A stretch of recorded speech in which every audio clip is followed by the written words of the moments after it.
Merci à tous d'être là. Merci à vous, vraiment, sincèrement, d'être là pour l'inauguration de nos nouveaux locaux. Donc on a rassemblé toutes les équipes d'Art République depuis quelques temps dans cet espace. Merci beaucoup à l'équipe qui s'est investie corps et âme pour pouvoir vous accueillir aujourd'hui. Messieurs les échevins d'Ixelles, Madame la présidente du CPAS de Saint-Gilles, chers partenaires, chers membres de l'équipe d'Art République. L'an dernier, Art République fêtait ses 10 ans. Aujourd'hui, un an plus tard, nous célébrons notre arrivée place Flagey pour réunir toutes nos équipes dans un lieu unique, sur une place emblématique de la vie culturelle bruxelloise. Ici, il s'agit de formation. Il y a beaucoup de gens qui travaillent. Il y a beaucoup de travail qui se fait. D'abord, former toute une série de techniciens, de spécialistes de la communication.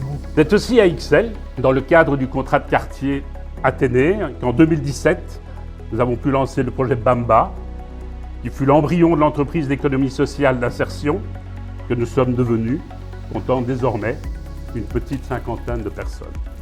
De la mise en scène, du montage des spectacles, des porteurs de projets, tous ces gens demandent à être formés, professionnalisés. Donc des structures comme celle-ci, évidemment, sont à la fois rares, puisque c'est des métiers dont on ne saisit pas toujours l'importance, voire même l'existence.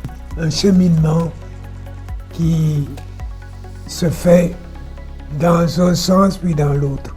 La bienveillance des autorités communales et son soutien que l'échevin de la culture a rappelé dans le cadre d'une politique volontariste en matière de culture a compté.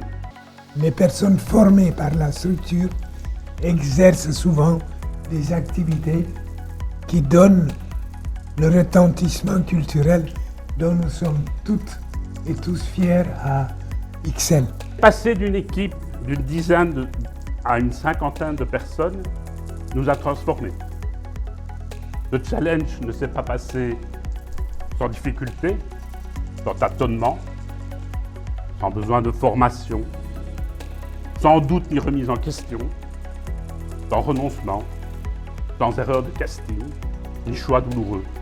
Bref, sans vivre une crise de croissance, heureusement identifiée, reconnue et assumée. En matière de jeux vidéo, par exemple aussi, alors de nombreux ateliers ont été donnés sur le territoire d'Ixelles, notamment sur le thème du climat, bien sûr, de la terre.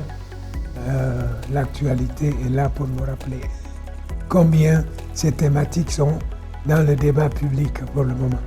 Aujourd'hui, face aux menaces environnementales et démocratiques, le défi qui nous est proposé est tout simplement gigantesque.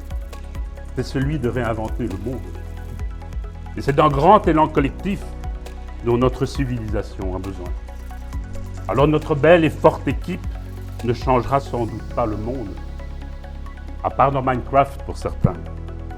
Mais du moins, elle s'appliquera à faire ce qu'elle sait faire, contribuer à changer des vies.